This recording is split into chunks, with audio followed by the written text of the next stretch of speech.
সাংবাদিক ওই দিন তোরে পুলিশ বাসায় ছিল, আজ বাঁচাবে কেটা? ভাই সাংবাদিক, আজকে তোরে এমন শিক্ষা দেবো জীবন আরাম গলে লাগতাইবি না। চল ভাগি, পুলিশের গাড়ি আইতাছে।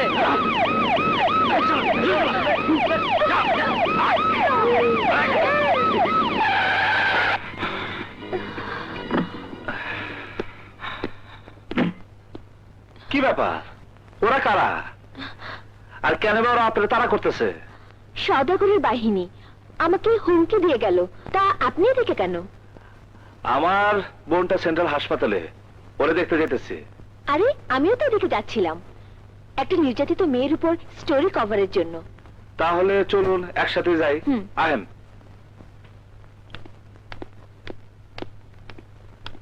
শিখা এখন কেমন আছে ডাক্তার? শিখা এখন আগের চেয়ে কিছুটা ভালো, তবে আতঙ্ক পুরোপুরি কাটেনি। আপনি ভেতরে যান, কোনো অসুবিধা হলে আমাকে ডাকবেন। আচ্ছা।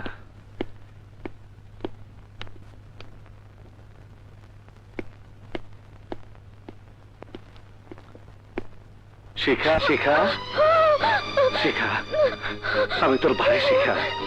কেন ভয় পেতেছস? কেন পালে বাঁচবার চেতেছস? একবার, শুধু একবার তুই মুখ ফুটে আমার ভাই বলে ডাক দে। একবার শিখা, একবার শিখা, শিখা।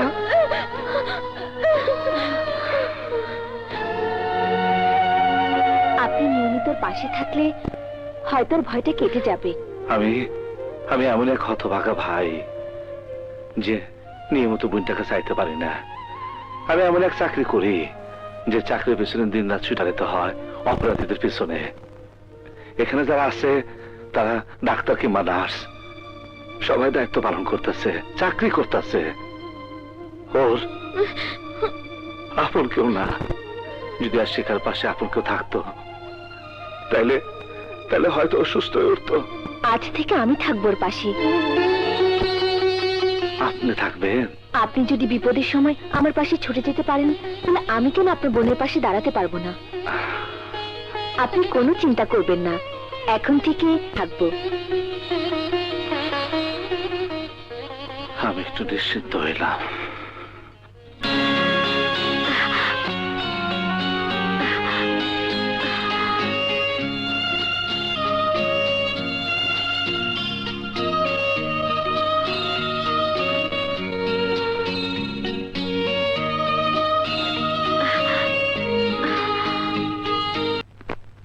আসসালামু আলাইকুম। ওয়ালাইকুম আসসালাম। এই নিন জামিননামা। দারোগা সাহেব, আমার ভাইকে ছেড়ে দিন।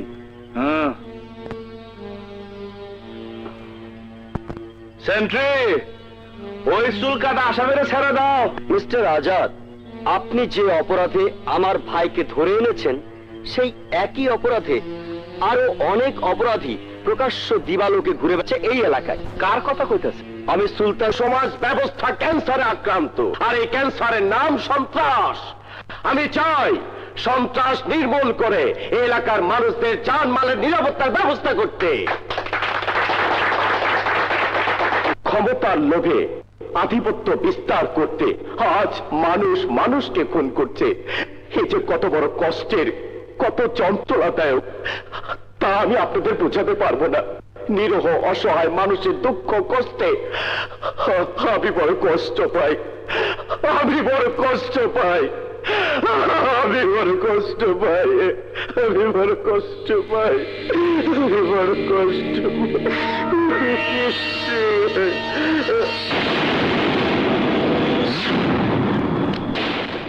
Thank you officer. ভাই সব, আমি আর মানুষের দুঃখ কষ্ট দেখতে চাই না, দেখতে চাই হাসি আনন্দ। আর তাই আমি জনযুদ্ধ ঘোষণা করব, তবে পুলিশের সহযোগিতা অবশ্যই দরকার।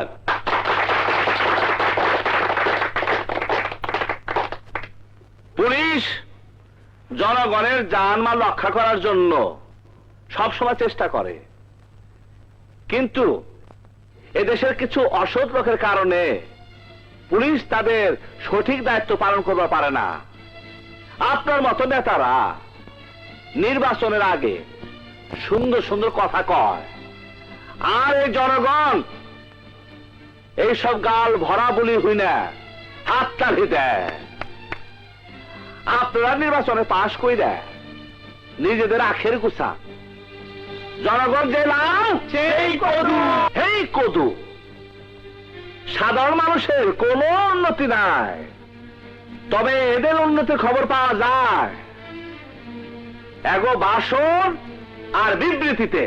অফিসার, তুমি কি রাজনৈতিক ভাষণ দিতে খারাইছো? না সুলতান সাহেব, নেতা বা মন্ত্রী হওয়ার স্বপ্ন আমি দেখি না। আমি স্বপ্ন দেখি কি করে জনগণের শান্তি আর নিরাপত্তা দেয়া যায়। আমি সন্ত্রাস নির্মূলের স্বপ্ন দেখি, কিন্তু আমার স্বপ্ন ভাঙা যায় যখন দেখি সন্ত্রাসীরা ভালো মানুষের মুখোশ পইরা জনগণের বুকা বানিয়া নেতা হইতে চায়। আমার আফসোস। কি বলতে চাও অফিসার? আপনার গায়ে কাটা বিন দেখে আপনি কি সন্ত্রাসী? আপনি তো সন্ত্রাসী সলমানের ভাই, সদাগরের বন্ধু। সুলতান সাহেব, একটা কথা কইতাছি, ভালো মানুষ সাইজা জনগণের বুকা বানিয়ে যদি সন্ত্রাসের কুরুক্ষেত্র বানাইতে স্বপ্ন দেখেন, তাইলে কিন্তু আপনার সেই স্বপ্নের আয়নাটা লাথি মারে ভেঙে ফেলাবো।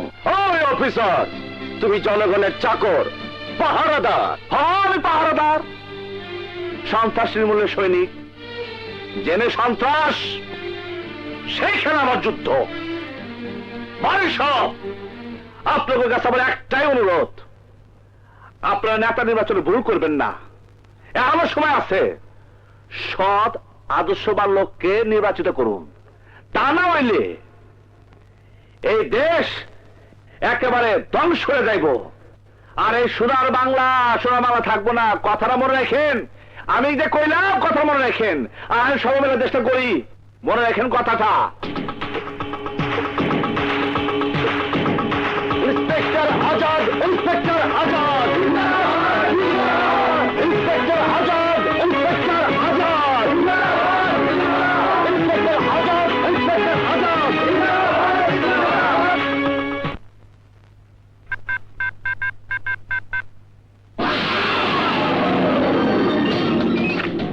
হ্যালো, এই নাটকের পোলা থানায় বন্দি অবস্থায় তুই আমার লগে গুটি করত।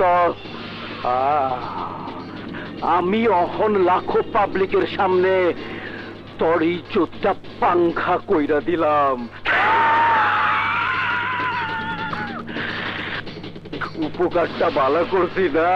তোর এই উপকারের কথা আমি মনে রাখুম, আমি মনে রাখুম।